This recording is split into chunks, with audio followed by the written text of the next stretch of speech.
Hello! Now I'm going to read one of my favorite books from when I was a little girl. So this reading is especially for my granddaughters. This book is called Bad Little Red Shoes, written by Dorothea S. Yoder.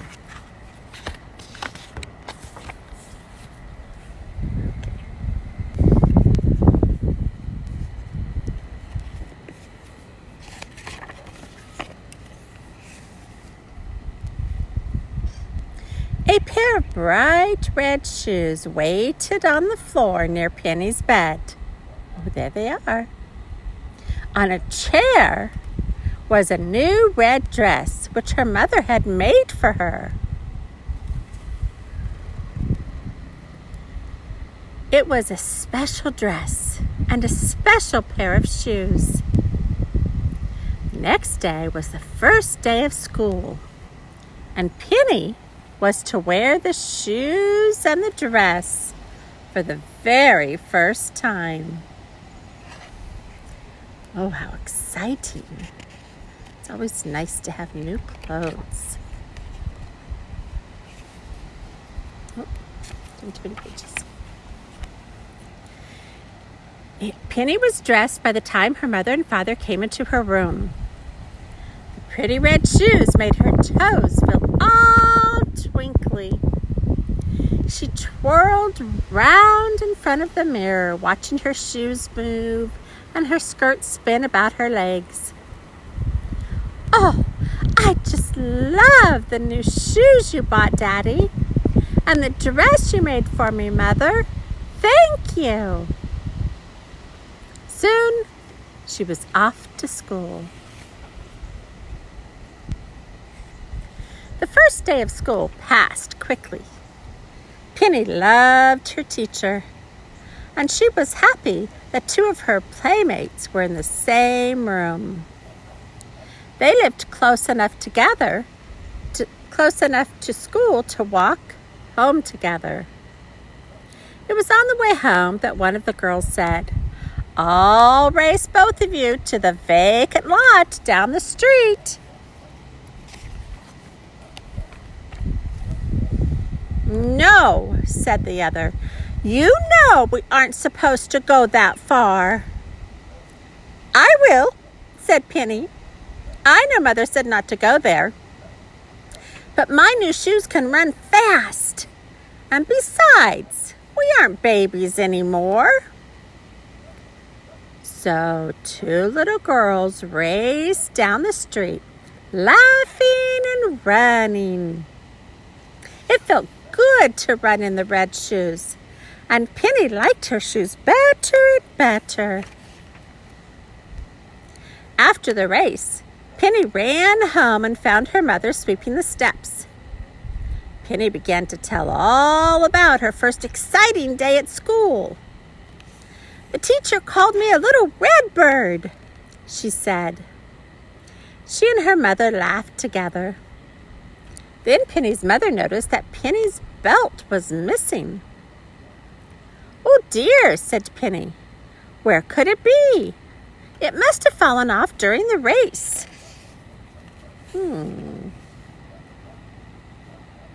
Penny and her mother walked down the street. There on the sidewalk lay her new belt. Penny put it back on, glad that it was not lost anymore. "Penny, how did your belt happen to be here by the vacant lot?" asked her mother. Only then did Penny remember that she had disobeyed. She thought quickly. Why, I didn't mean to go so far, but," she looked down. "My new red shoes. They took me there. That's it. They go like the wind. I knew I shouldn't go as far as the vacant lot, but I couldn't help it. Those bad red shoes wouldn't mind me." And she stamped her feet hard, as if to punish the red shoes. One rainy day, Penny decided to leave her boots at school. My red shoes will brighten the dull gray sidewalk, she thought. Soon, the red shoes were wet all over, and her white socks were stained red.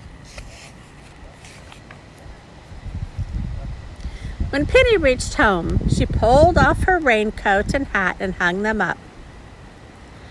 But when she took off her wet shoes and socks, she pushed them far under the bed, out of sight.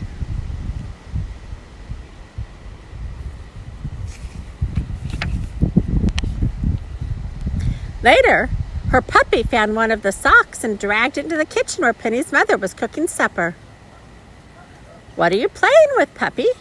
Mother leaned down to pick up the puppy's plaything.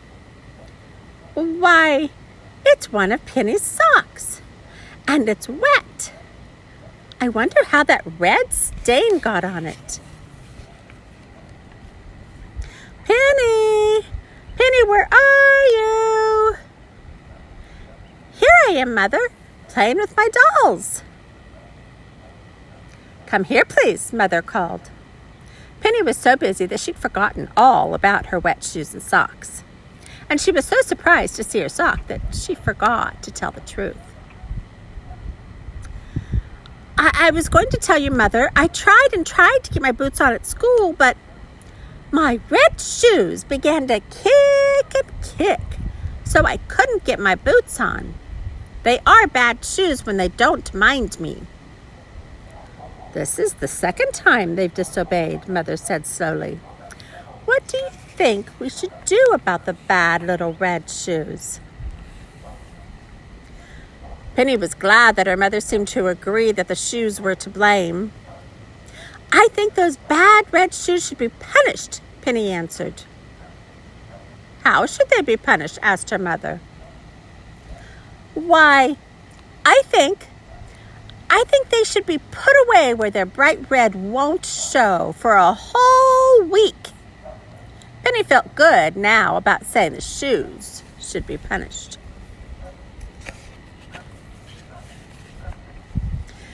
"Penny, I think your idea is very good. Perhaps the red shoes will learn they have to obey if we put them away. Let's put them at the back of the top shelf in your closet."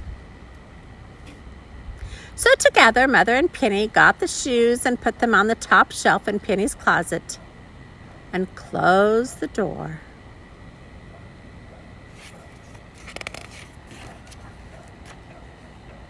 At first, Penny felt good, but soon she began to feel a little sorry about the shoes.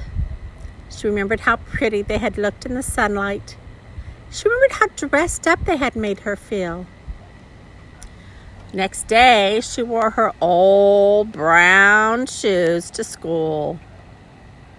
They did not make her toes feel twinkly, and her feet seemed to drag all day. That night, before Penny fell asleep, she thought of her little red shoes on that high shelf in the closet. She slipped out of bed and walked over to the closet. Quietly, she opened the door and reached up to get her red shoes. The light was dim, so her shoes looked almost gray. Suppose they faded, Penny thought. Are they ruined? What have I done? Penny felt more sorry than ever. She knew she was to blame and not her shoes. She knew she ought to tell her mother what had really happened. She wished her mother had guessed so Penny wouldn't feel so bad inside.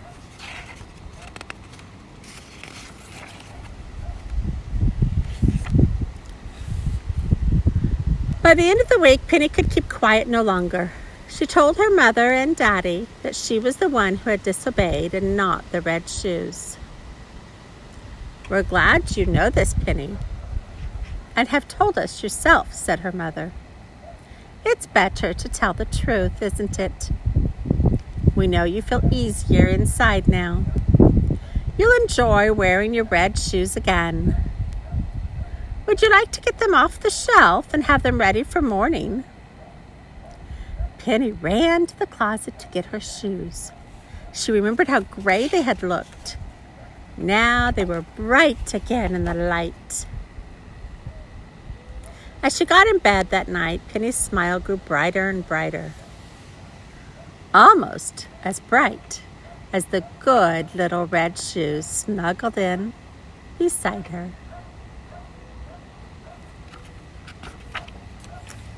And that is the story of the Bad Little Red Shoes. This book was written, let's see if I have a year on it. This was written, I don't see any years,